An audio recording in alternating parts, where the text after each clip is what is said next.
Hello दोस्तों, मैं सौरभ आप सभी का स्वागत करता हूँ अपने यूट्यूब चैनल एसएससी माहौल पे। तो दोस्तों, आज की इस क्लास में हम करने वाले हैं cover RRB ALP and technician 2018 के 17 अगस्त की सब थर्ड शिफ्ट में पूछे गए मैथ्स के क्वेश्चन के सॉल्यूशन को। तो सेशन अच्छा लगे तो जरूर सेशन को लाइक कीजिएगा और जितना ज़्यादा हो सके सेशन को शेयर भी कीजिएगा, ठीक है। चैनल पे पहली बार होगी तो चैनल को जरूर सब्सक्राइब कर लीजिएगा। इससे पहले मैंने 17 अगस्त के दो सेकंड शिफ्ट तक करा दिया। तो चलो आज की सेशन को स्टार्ट करते हैं। तो देखो यहाँ पे क्वेश्चन, पहला क्वेश्चन पूछ रहा है 1.004 में से हमें 0.4 माइनस करना है। तो ये हमारे पास 0.64 आ जाएगा। कैसे आएगा? सो देखो 1.004 माइनस 0.4 कुछ नहीं है तो जीरो लगा दो। यहाँ पे 4 आ गया, ये जीरो आ गया, ये 10 में से 6 गया, 4 गया 6, और यहाँ पे ये जीरो आ गया। तो ऑप्शन नंबर 4 जो है करेक्ट हो जाएगा। नेक्स्ट क्वेश्चन कहा गया कि एक गोलेकार कांच के बर्तन के ऊपरी हिस्सा बेलनाकार है जिसकी लंबाई 7 सेंटीमीटर, अच्छा, चौड़ाई जो है 4 सेंटीमीटर है, गोलाकार भाग जो है 21 सेंटीमीटर है, व्यास जो है 21 सेंटीमीटर का है। तो इसे पूरा भरने में आवश्यक जल की मात्रा क्या होगी? तो देखो यहाँ पे कैपेसिटी की बात कर दी है, ठीक है। The quantity of water can hold, यानी कि कैपेसिटी की बात करिए। तो जब भी आपकी कैपेसिटी कैपेसिटी इक्वल होती है वॉल्यूम के, ठीक है। तो यानी कि वॉल्यूम आपसे पूछ रहा है, तो यहाँ पे हमें आयतन की जरूरत होगी। तो क्वेश्चन में क्या कहा गया कि एक गोलाकार बर्तन है, उसके ऊपरी भाग में क्या है? ऊपरी भाग में जो है बेलनाकार आकार बना हुआ है जिसकी जो हाइट है वो 7 सेंटीमीटर दी गई है, ठीक है। और ये जो चौड़ाई है उसकी 4 सेंटीमीटर है। तो कहीं ना कहीं इसका रेडियस जो है 2 सेंटीमीटर है। इसके व्यास जो दिए गए हैं वो 21 सेंटीमीटर है, तो रेडियस 21/2 होगा। बस कुछ भी नहीं करना, वॉल्यूम लगा लो। तो गोले का वॉल्यूम क्या होता है?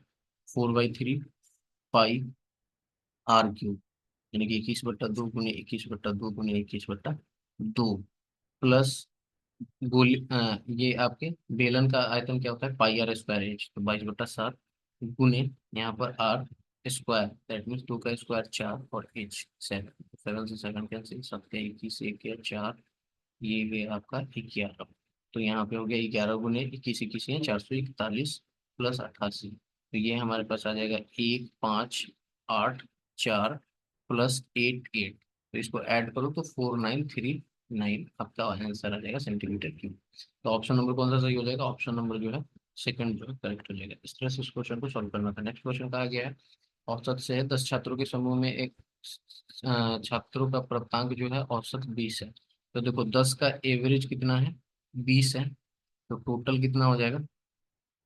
20 गुने 10, दैट मीन्स 200। ये 10 है, ठीक है। कहा गया है कि इसमें यदि समूह में से एक छात्र निकाल दिए जाते हैं, तो पहले 10 था, अब 9 हो जाता है। तो 9 का एवरेज कितना दे रहा है? 21 दे रहा है। तो टोटल कितना हो जाएगा? 21 गुने 9, दैट मीन्स की 189। अब बताओ जो निकला है उसकी कितनी मार्क्स होंगे? तो 200 - 89, 11। 11 मार्क्स होंगे जो निकला है, आउट हुआ। आगे बढ़ते हैं। पुनः एक छात्र शामिल हो जाता है, तो अब जो 9 था वो 9 से एक कितना हो जा रहा है? 10। तो एवरेज हमारे पास कितना हो रहा है? 20.6। तो यहाँ से हमें पता चल रहा है कि 20 गुने, और टोटल अगर हम देखें तो 20.6 गुने 10, राइट। 20.6 गुने 10, दैट मीन्स 206। तो देखो जब 9 था तो 189 था, अब एक ऐड हुआ तो 206 आ गया। तो जो नया ऐड हुआ उन दोनों का डिफरेंस क्या है? तो आप देख सकते हो यहाँ से यहाँ का है 17 kg, 17 मार्क्स का, ठीक है। तो क्वेश्चन में पूछा गया तो समूह से बाहर किए गए यानी कि 11, और समूह में नए शामिल किए गए छात्रों का प्राप्तांक यानी कि ये 17। 11 17 कितना हो जाएगा? 11 प्लस 17 28। इनका औसत निकालना है तो 2 से डिवाइड कर दो, कितना आ जाएगा? 14। ऑप्शन नंबर कौन सा सही होगा?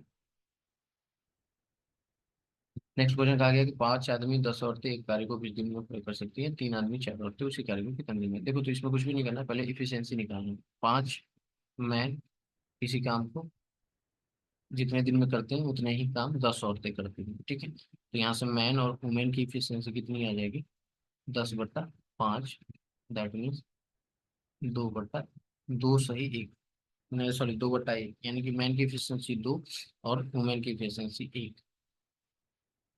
क्लियर है? टोटल वर्क की बात करें तो आप यहाँ से निकालो काम कितने दिन में समाप्त हो रहा है? 20। अगर हम मैन को ही लेते हैं तो 5 मैन है, एक मैन की इफिशियंसी कितनी है? 2, तो 5 की कितनी हो जाएगी? गुना 2, यानी कि 200 यूनिट वर्क आ जाएगा। अब देखो क्वेश्चन में पूछा गया है 3 आदमी और 4 औरतें। तो 3 आदमी यानी कि एक आदमी की एफिशिएंसी 2 है, तो 3 आदमी की 3 गुना 2 प्लस 4 औरतें की एफिशिएंसी यानी कि 4 गुना 1। तो ये 6 + 4 10 आ जाएगा। 10 के रफ्तार से 200 काम करने में कितना दिन लगेगा? 20 दिन। तो ऑप्शन नंबर सी जो है करेक्ट है। सेशन अच्छा लग रहा हो तो जरूर सेशन को लाइक कीजिएगा। यहाँ पे देखो क्वेश्चन हमसे पूछ रहा है क्या कि एलसीएम हमें फाइंड करना है 14 का, 21 का और 35 का। कुछ भी नहीं करना, 2 × 7 होता है, 3 × 7 होता है, और ये 5 × 7 होता है। यहाँ पे देखो 7 की मैक्सिमम पावर एक ही है और ये सारे एक है, तो इसका एलसीएम क्या आ जाएगा? 2 × 3 × 5 × 7। दैट मीन 7 के 21 210। 210 हमारा इस क्वेश्चन का आंसर आ जाएगा। Option number 3। नेक्स्ट क्वेश्चन पे आते हैं। आगे किसी द्विघात समीकरण के मूल x = 1/2 और x = -1/3 है। कुछ भी नहीं करना, ऑप्शंस में क्या करो ना, इन दोनों इक्वेशन को जीरो के बराबर कर दो, क्योंकि ये जीरो है ना, तो ये जीरो हो जाएगा और ये भी जीरो के बराबर हो जाएगा। तो पहले वाले को देखोगे तो 2x - 1 = 0, तो यहाँ से x की वैल्यू 1/2 आती है जो कि मैच करेगी। सेकंड वाले पे चलते हैं तो 3x - 1 = 0, तो यहाँ से देखो x की वैल्यू 1/3 आएगी पॉजिटिव में, जबकि यहाँ पे नेगेटिव में है, तो दैट मीन्स कि ये सही नहीं होगा। इसी तरह आप चेक करोगे तो ऑप्शन 3 जो है वो सही हो जाएगा। ठीक है। नेक्स्ट, दो पाइप जो है बारी बारी से काम करते हुए 2 घंटे 3 घंटे में टंकी भर देते हैं, जबकि तीसरी पाइप टंकी को 6 घंटे में खाली कर देती है, जबकि टंकी का 1/6 भरी हुई है। ओके, देखो एक पाइप ए है जो 2 घंटे में भर रही है, एक पाइप बी है जो 3 घंटे में भर रही है, और एक पाइप सी है जो 6 घंटे में खाली कर रही है। अगर तीनों का हम यहाँ से टोटल यूनिट ऑफ वर्क निकालें तो वो कैसे होगा? एलसीएम लेके, तो एलसीएम हमारे पास 6 आ जाएगा, इसकी इफिशियंसी 3 आ जाएगी, इसकी 2 आ जाएगी, और सी की इफिशियंसी जो है वो हमारे पास -1 आ जाएगी। माइनस इसलिए कि खाली कर रहा है। अब देखो ध्यान से करो, कहा गया है कि टंकी के 1/6 भरी हुई, तो शेष कितना बचा हुआ है बताओ? शेष हमारे पास 1 - 1/6 है ना, तो ये 5/6 आ जाएगा। अब इसका काम करना है भाई 5/6, 6 से 6 कैंसिल, यानी कि अब जो है सिर्फ 5 यूनिट ही टोटल करना है। क्वेश्चन में कहा गया है कि तीनों एक साथ खोल दिए जाते हैं, तो तीनों को एक साथ खोलो तो 3 × 2 = 5 -1 4। 4 की इफिशियंसी से अब 5 यूनिट काम करना है, ठीक है, तो 5/4। इसे आप जब डिवाइड करोगे तो 1 से ही 1/4 आएगा। इसको हम मिनट में कन्वर्ट कर लेते हैं तो ये हमारे 15 आ जाएगा, यानी कि आप कह सकते हो 1 आवर 15 मिनट में जो है काम हमारा कंप्लीट हो जाएगा। तो ऑप्शन नंबर कौन सा सही हो जाएगा? ऑप्शन नंबर 4 जो है करेक्ट हो जाएगा। ठीक है।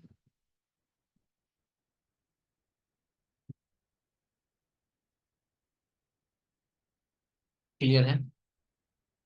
चलो, यहाँ पर आओ तो देखो आपको यहाँ पे क्या पूछा गया है। यदि 60/75 के समतुल्य, अच्छा देखो 60/75 है, ठीक है, इसके समतुल्य पूछ रहा, कह रहा है कि 4/x है, तो आप इसे काटो, 15 × 4 = 15 × 75, यानी x की वैल्यू क्या आ गई?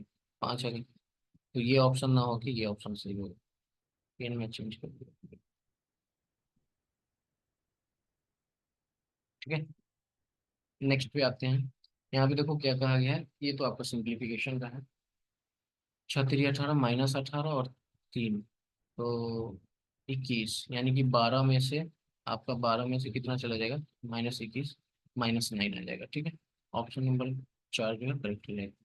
कहा गया है कि कृष्णा ने 90 किलोमीटर की दूरी साइकिल से गति की तय की। यदि उसने इसे 3 किलोमीटर प्रति घंटे कम की गति से तय किया होता तो उसे मंजिल तक पहुंचने में 5 घंटे अधिक समय लगता। देखो इस तरह के जब भी क्वेश्चन होते हैं तो एक डिस्टेंस का फॉर्मूला होता है, S1, ठीक है, S1 × S2 अपॉन में S1 - S2, और यहाँ पे डिफरेंस ऑफ टाइम, यानी कि टाइम जो भी टोटल लग रहा है। तो देखो यहाँ पे डिस्टेंस हमारा कितना है? 90 है, और यहाँ पे S1 आप मान लो पहले वाले को x, दूसरे वाले को x - 3, x - 3, क्लियर है, upon x - 3, that means x + 3। यहाँ पे टाइम 5 आवर। अब ये देखो x से x कैंसिल आउट हो गया, यानी कि यहाँ पे 3 बचा, तो हम इस 3 को इधर मल्टीप्लाई कर सकते हैं ना, तो यहाँ पे तो क्या आ जाएगा? 270 आ जाएगा, 270, और यहाँ पे आ जाएगा x इंटू आप x - 3 × 5। अब ये 5 से काट दो इसे, 5 से काटेंगे तो कितना आएगा? 50 25 2 5 का 20, 54 आ जाएगा। क्लियर है? अब देखो 54 आ जाएगा, तो सिंपली अगर x की जगह पे आप 9 रखोगे तो यहाँ पे 9 - 3 हो जाएगा, तो 954 आ जाएगा। क्लियर है? तो यानी कि ये 9 आ जाएगा। क्लियर है? तो x की वैल्यू हमारे पास 9 आ गई, तो पूछा है कृष्णा की वास्तविक गति क्या है, तो 9 किलोमीटर। ठीक है। नेक्स्ट क्वेश्चन का आ गया, दो संख्याओं का गुणनफल 20 है, इनमें से एक संख्या 1.25 है। तो देखो दो संख्याओं का गुणनफल कितना है, 20 है।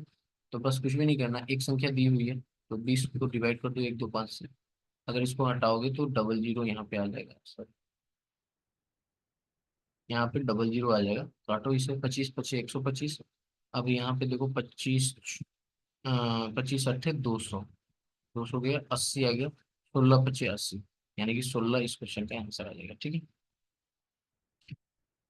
नेक्स्ट क्वेश्चन कहा गया कि पानी और क्या है, सक्वास के दो मिश्रण है। ठीक है, पहले मिश्रण में पानी और सक्वास का अनुपात कितना है, 5:1 है। तो देखो पहले मिश्रण में 5:1 है, दूसरे में 3:1 है।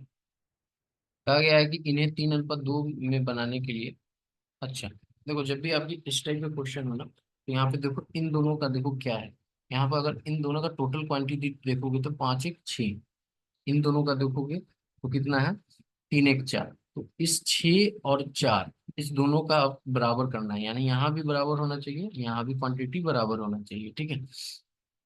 तो यहाँ पर अगर देखोगे तो 6 बनाने के लिए अगर एलसीएम ले ले 6 और 4 का, तो 12 आ जाता है। तो 12 के लिए 6 में हमें कितना से गुना करना पड़ेगा, 2 से, यानी कि इस पूरे को 2 से गुना करना पड़ेगा। और यहाँ पे 4 को 12 करने के लिए 3 से गुना करना पड़ेगा। ठीक है। अब बनाना मिश्रण किस में है, 3:2 में, बस 3 से यहाँ मल्टीप्लाई कर दो, 2 से यहाँ मल्टीप्लाई कर दो। ठीक है, क्लियर है। अब देखो ये 3 दूना 6, ठीक है, 6 बचे कितना आ जाएगा भाई, 30 आ जाएगा अनुपात। ठीक है, यहाँ पर आप देखो,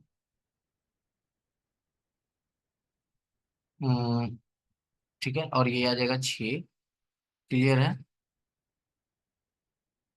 यहाँ पर आ जाएगा आपका 6 6 18, और यहाँ पे अनुपात आ जाएगा 6।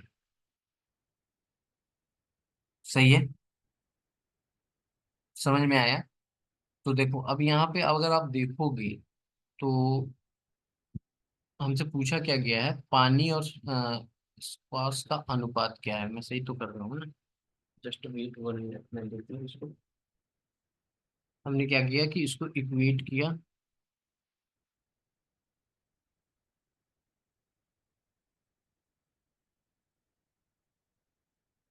ठीक है। हाँ हमने इसको इक्वेट किया, सही है।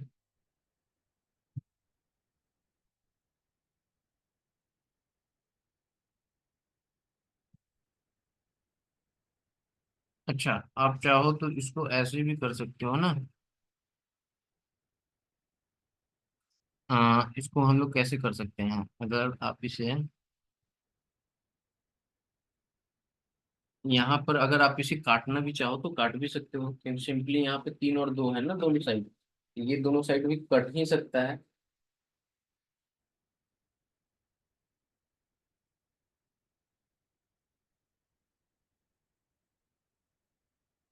देखो यहाँ पे आप इसे ऐसे भी काट सकते हो ना, ये दो ये दो ये 3 कट सकता है। ठीक है, चाहे आप इसे मल्टीप्लाई भी करो,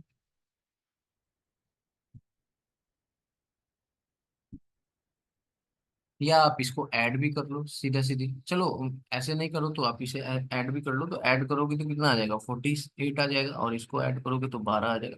तो 12 चौका कितना आ जाएगा, 48 आ जाएगा, और एक आ जाएगा, सॉरी। तो यहाँ पे आपका कितना आ जाएगा, 4 सही 1। देखो आप ऐसे भी सॉल्व कर सकते हो, 4 सही 1 आएगा, और चाहे आप इसे काट के भी कर सकते हो, जैसे मन आप वैसे कर सकते हो। ठीक है, तो ऑप्शन नंबर कौन सा सही हो जाएगा, 3। नेक्स्ट क्वेश्चन का आ गया -4 अब इसको सॉल्व करो तो 4 के कितना आ जाएगा, 12, माइनस यानी कि -10 आ जाएगा। अब माइनस माइनस क्या आ जाएगा, ये प्लस हो जाएगा, तो ये +10 हो जाएगा, यानी कि 6 आंसर आ जाएगा। कहा गया कि 250 का 46%, अब 250 का 46% कितना है, काट दो, 50 25 और गुना 10, 23 दूना 46, 23 गुना 115। कहा गया है जंको ने एक वस्तु को 12% हानि के साथ 220 रुपये में बेच दिया। ठीक है, 10% लाभ के लिए उसे उस वस्तु के मूल्य को कितना बढ़ाना चाहिए। देखो क्या किया जंको ने, कि 12% के हानि के साथ उसने क्या किया है कि यहाँ पर 220 रुपये में बेचा है, तो 220 रुपये हमारे पास क्या है, सेलिंग प्राइस है। ठीक है, सेलिंग प्राइस हमारे पास 220 रुपये है। उसको हानि कितनी हो रही है, 12% की। तो देखो अगर आप इसे निकालोगे तो आप ऐसे भी निकाल सकते हो, जैसे कि 12/100 करो। ठीक है, तो अगर आप इसे काटो 4 से, तो 4×3 = 12 और ये 25×4 = 100, यानी कि 25 पे 3 की हानि हो रही है। तो कहने का मतलब है कि ये 25 में खरीद रहा था और 3 की हानि यानी कि 22 में बेच रहा था। ठीक है, तो मेरे अकॉर्डिंग सेलिंग प्राइस 22 आई। ठीक है, और कॉस्ट प्राइस हमारे पास 25 आई। ठीक है, लेकिन क्वेश्चन में कहा गया कि सेलिंग प्राइस इसका कितना है, 220 है, यानी कि 10 गुना ज्यादा है। तो कहीं ना कहीं से कॉस्ट प्राइस भी हमारा 10 गुना ज्यादा होगा, 250 होगा। अब देखो हमने कॉस्ट प्राइस निकाल लिया है। कहा गया कि यदि लाभ 10% लाभ कमाने के लिए उस वस्तु को कितने बढ़ाना चाहिए, तो 10% लाभ कमाने के लिए तो इस पे 10% का लाभ चाहिए। यानी कि आप समझ रहे हो कि आप ऐसे भी देख सकते हो कि 10% के लिए क्या होगा, 10 और 1 11। ठीक है, तो यानी इसका 25 गुना, तभी तो ये 250 होगा, तो इसका भी ये 25 गुना, यानी कि 25 25 आप कर दो, तो यहाँ पे देखो ये आ जाएगा 7 और ये आ जाएगा 275।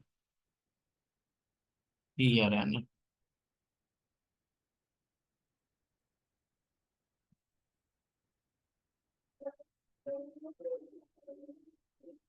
या आप ऐसे कर दो, सिंपल। रुक जाओ, यहाँ पे देखो 250 है, 250 का हमारे पास 110% लाभ, राइट। तो यहाँ से ये जीरो से ये जीरो गया, तो ठीक तो मैं कह रहा हूँ। यहाँ पे कितना आ जाएगा, 25 आएगा, ये 5, ये 2 आ जाएगा। अगर इसको हम ऐड करें तो ये 5 आ गया, ये 7 आ गया, और यहाँ पे ये आ गया, कितना आ गया, 275। मैं सही किया था, 275 आ गया। तो पहले 220 में बेच रहा था, अब 275 में बेचेगा, तो दोनों में अंतर कितना हो गया, 55 का। ठीक है, नेक्स्ट क्वेश्चन कहा गया कि जॉन जिल से 15 वर्ष छोटा है। देखो ये जॉन है और ये जील है। जॉन जिल से 15 वर्ष छोटा है, तो जील एक्स है और जॉन जो है X-15 है। कहा गया कि 12 वर्ष पहले, भाई 12 वर्ष पहले कर दो, यानी कि ये आ जाएगा X-27 और ये आ जाएगा X-12। 12 वर्ष पहले क्या था कि आपका ये जो था इसका 1.5 गुना था, यानी कि 3/2 था। बस यहाँ से सॉल्व कर लो क्वेश्चन को, 2 को उधर मल्टीप्लाई कर दो सिंपली, तो ये 3x आ जाएगा, माइनस 27×3 = 81 आ जाएगा। ये आपका 2x आ जाएगा, -24 आ जाएगा। यहाँ पे 3x में से 2x चला जाएगा तो x आ जाएगा, और ये आपका इधर आएगा प्लस हो जाएगा, यानी कि 81 में से 24 चला जाएगा तो कितना आएगा, 81 में से 24 जाएगा तो 11 में से 4 गया 7, और ये आ जाएगा 7 7 में से यानी कि 57। राइट, तो एक्स की वैल्यू 57 आ जाएगी। एक्स हमने किसको माना था, जील को, तो पूछा किसका है, जील की वर्तमान 57। नेक्स्ट, जब घर, यहाँ पर कहा गया है कि, हाँ ये क्वेश्चन आप देखो क्या कहा गया है यहाँ पर, बहुत ही बेहतरीन क्वेश्चन है। देखो आपको सेशन अच्छा लग रहा होगा तो सेशन को जरूर लाइक करना, ठीक है।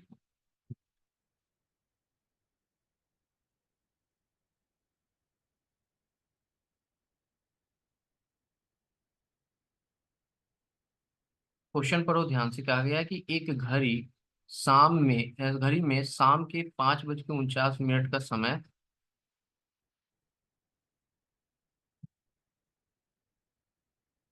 ठीक है, क्या कहा गया है, घड़ी में शाम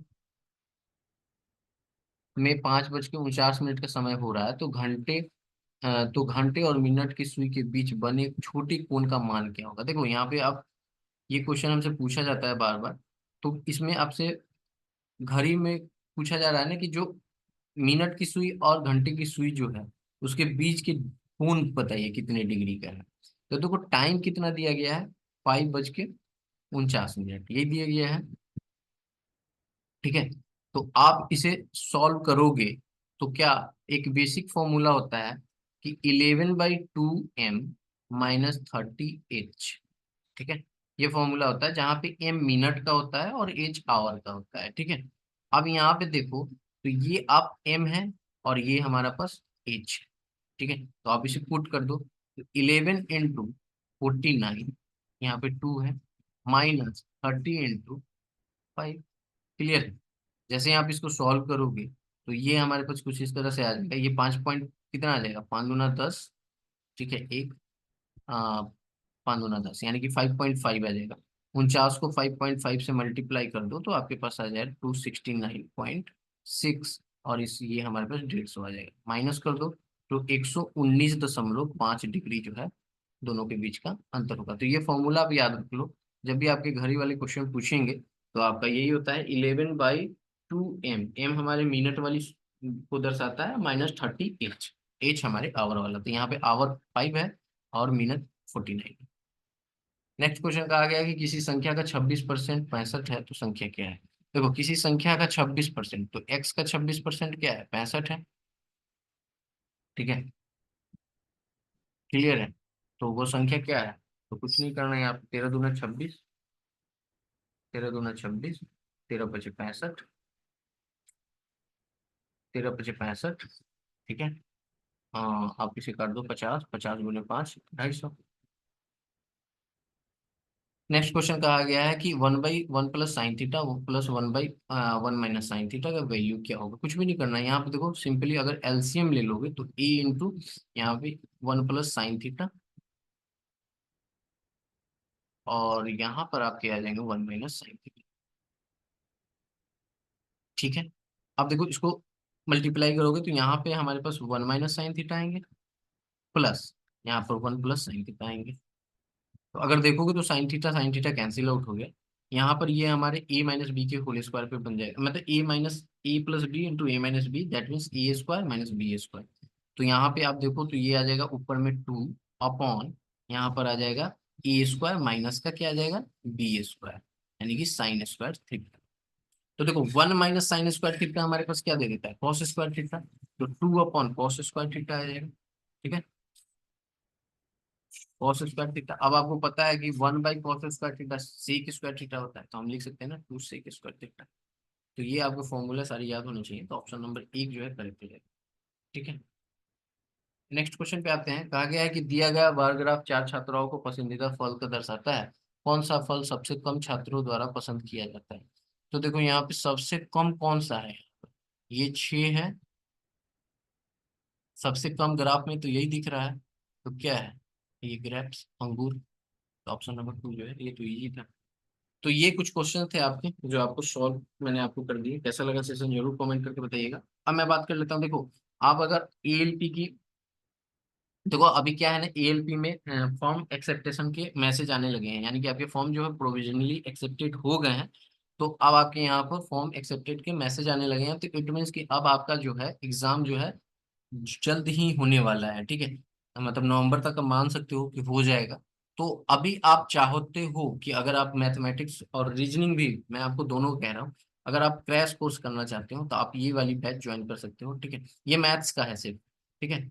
आप क्रैश कोर्स जो है, क्रैश कोर्स कर सकते हो हमारे एप्लीकेशन पे आके, अगर आप एएलपी और टेक्नीशियन की तैयारी कर रहे हैं तो, ठीक है। क्रैश कोर्स ही मिलेगा आपको, क्यों, क्योंकि आपके जो यहाँ पर है,